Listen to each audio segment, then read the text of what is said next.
Welcome, and thank you for coming to our presentation, Learners' Voices, Listening to Historically Underserved Learners, originally titled The Understanding of Social, Emotional, Cognitive, and Metacognitive Context of Our Diverse Learners.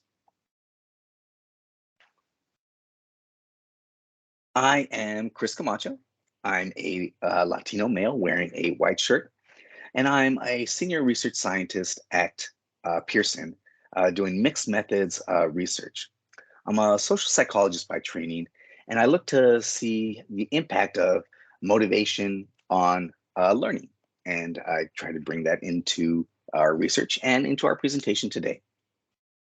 And I am Julia Ransom. I am a Black female wearing a checkered shirt and Black cardigan. And I'm a senior research scientist focusing on qualitative research methods here at Pearson.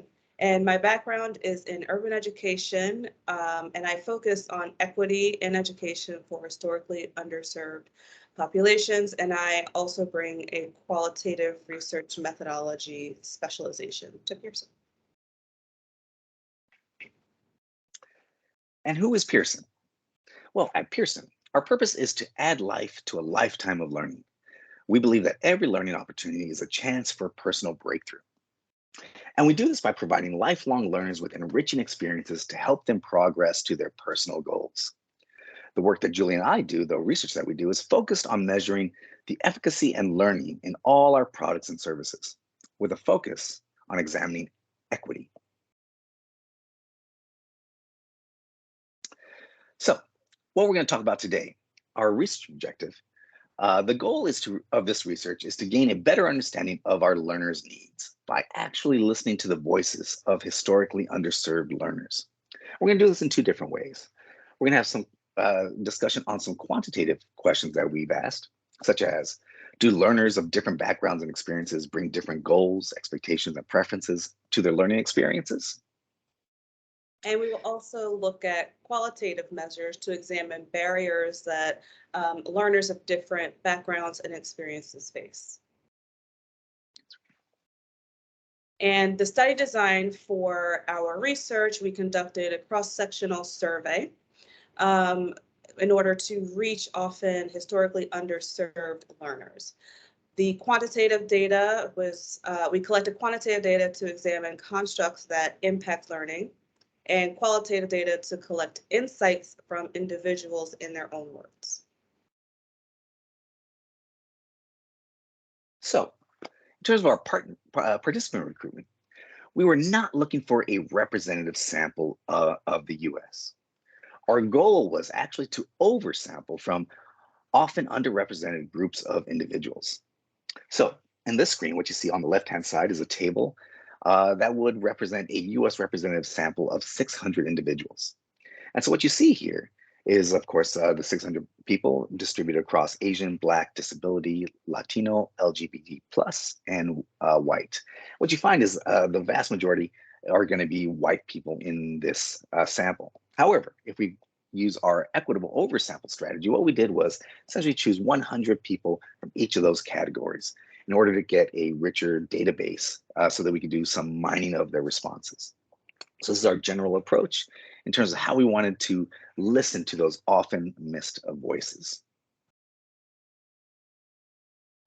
So in terms of our quantitative measures, we have rigorous measures that examine constructs that have been previously shown to impact learning.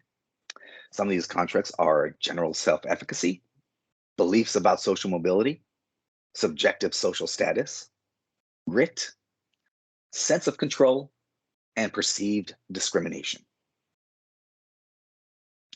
So we'll delve right into the actual results now.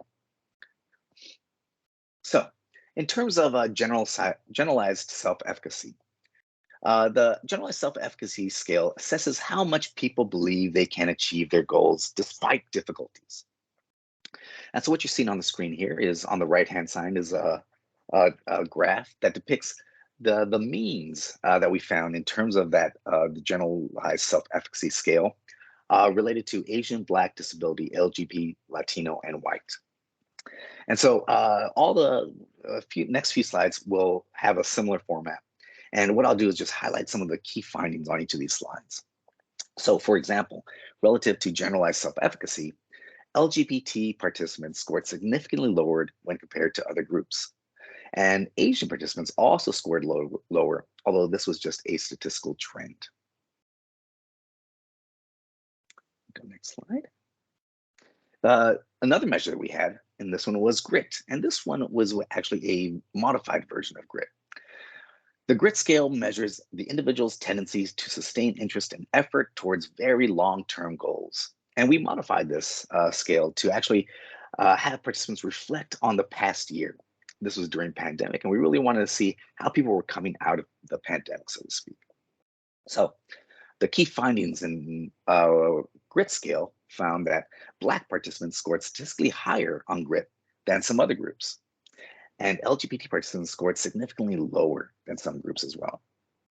So that's another key finding that we have there. Next slide. And this, our beliefs about social mobility scale, that measures how much people think they can change their social status, how much freedom they have to move upward, if you will, in society. What we find here is another, I think, a trend in our findings, which is LGBT participants scored significantly lower compared to, in this case, Latino participants, who also scored significantly higher as well.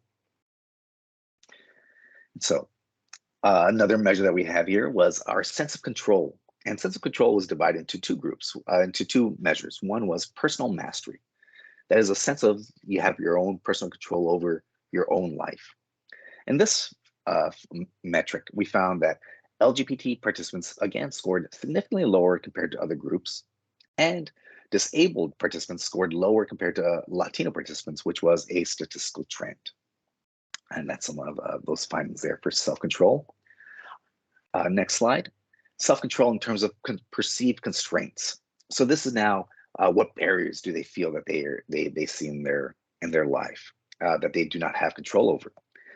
And what we find here is that, once again, LGBT participants perceive significantly more constraints compared to other groups, and disabled participants also perceive significantly more constraints compared to other groups as well.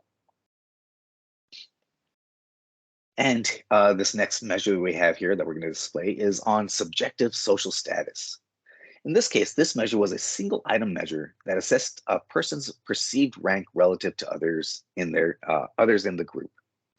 And so what we find here is when self-selecting, the individuals, Asian individuals and white individuals scored significantly higher, but LGBT and disabled participants also scored significantly lower on subjective social status. And on this last screen for these metrics, we have perceived daily discrimination, which measures how often people feel that others treat them badly or unfairly based on personal characteristics. And in this case, disabled participants scored significantly higher in terms of this daily discrimination compared to other groups. Also worth noting is that Black participants also scored higher compared to Latinos, and this was a statistical trend. So a lot of quantitative data that we just reviewed, but here are some of the key takeaways. The first, generally speaking, I think, is LGBT learners have more risks. They had more risks that were associated with general self-efficacy, grit, beliefs about social mobility, sense of control, and subjective self-status. In addition, learners with disabilities also displayed more risks related to sense of control, perceived discrimination, and subjective social status. In addition, the data also found that Black and Latino learners also have some supports. Black and Latinos had support factors that were connected with general self-efficacy, grit, beliefs about social mobility, and sense of control.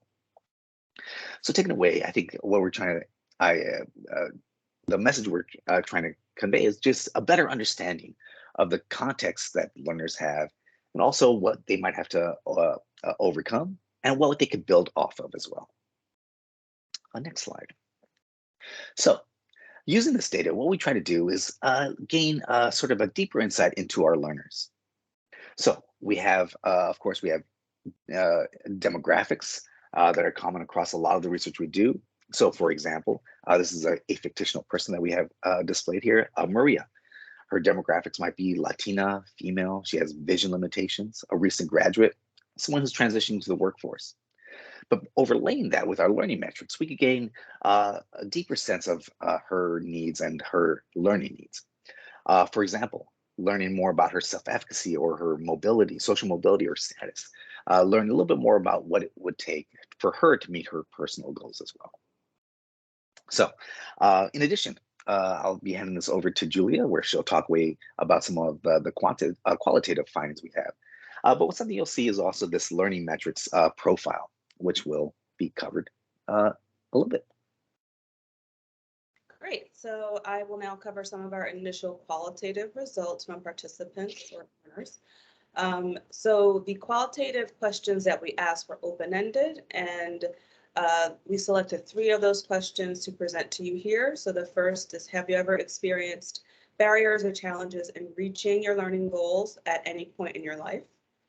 The second, when considering your learning needs, what is most important to you when selecting resources to help you learn something?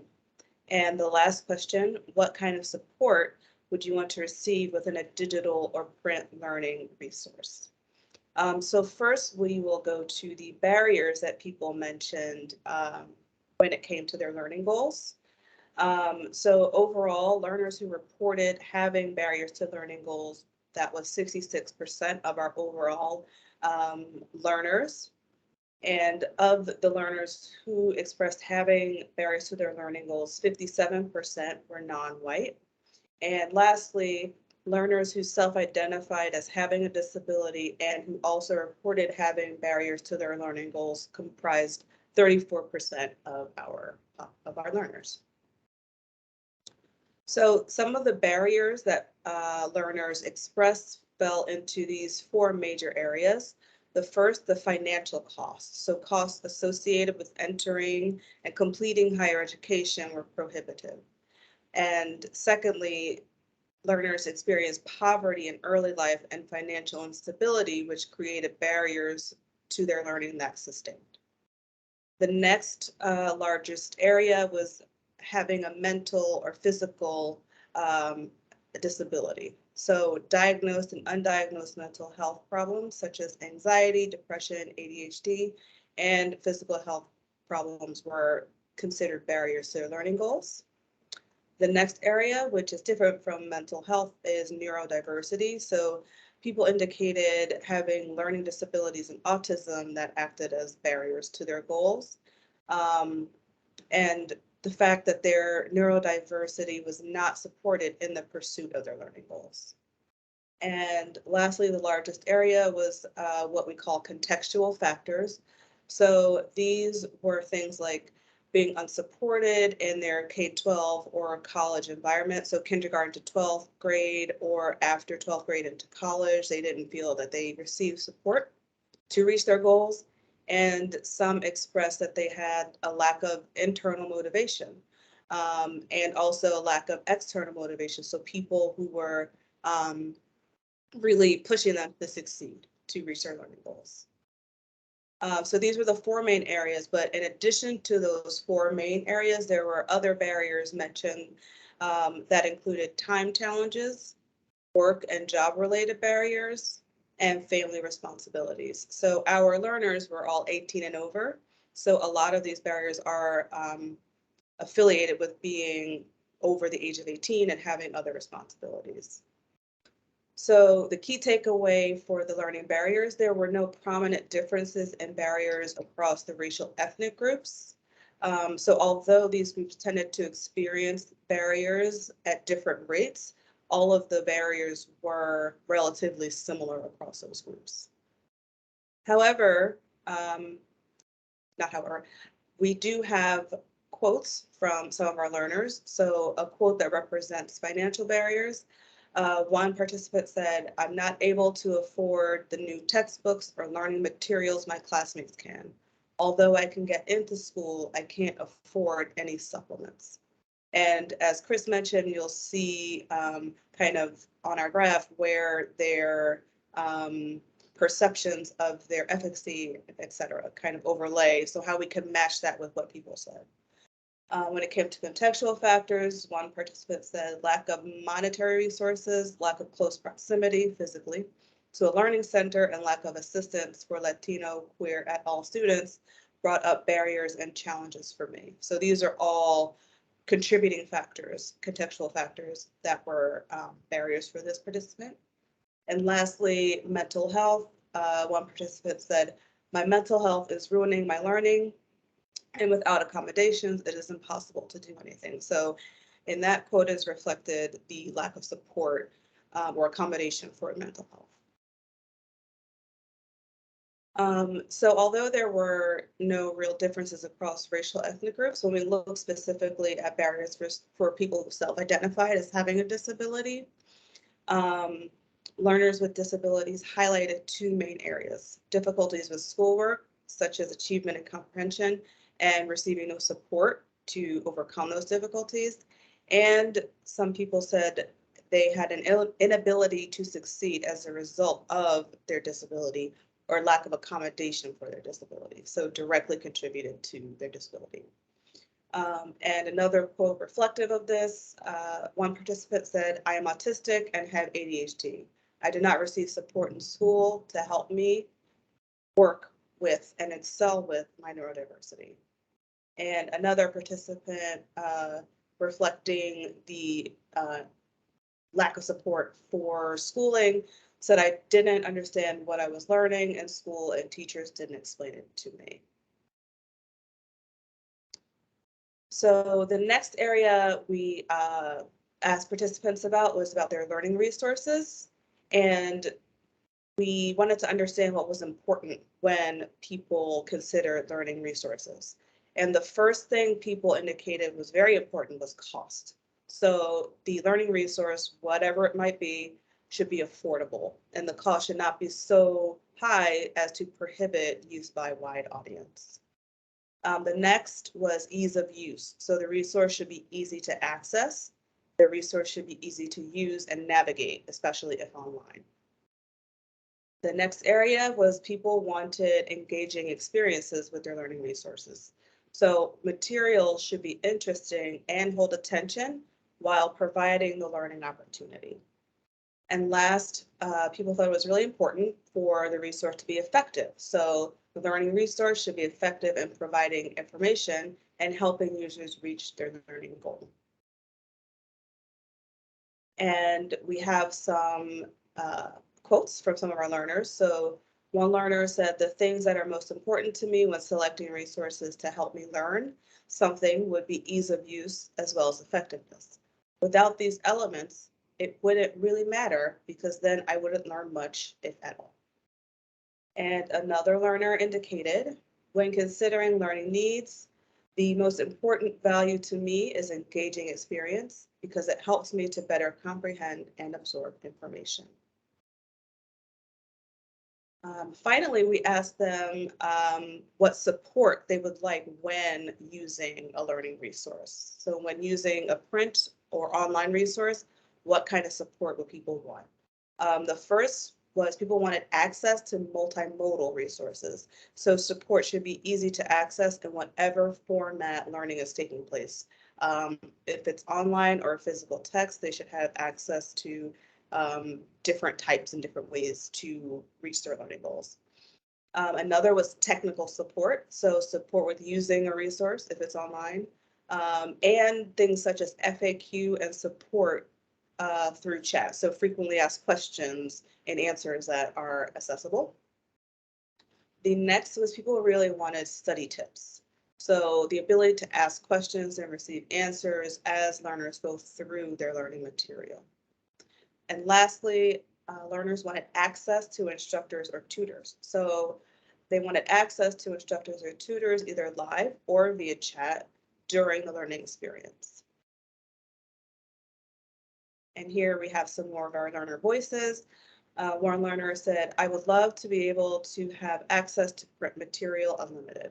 I would also love to have a person who is able to answer questions if I have any. And our second learner said, tips on effective ways to study and take notes. make outlines I found useful. I often can overthink things, so having support available to really nail down learning techniques is useful. So that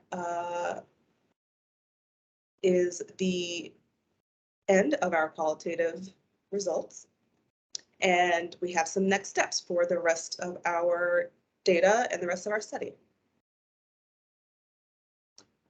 And these are: we will conduct analysis that explores learner qualitative answers as they relate to responses to survey questions.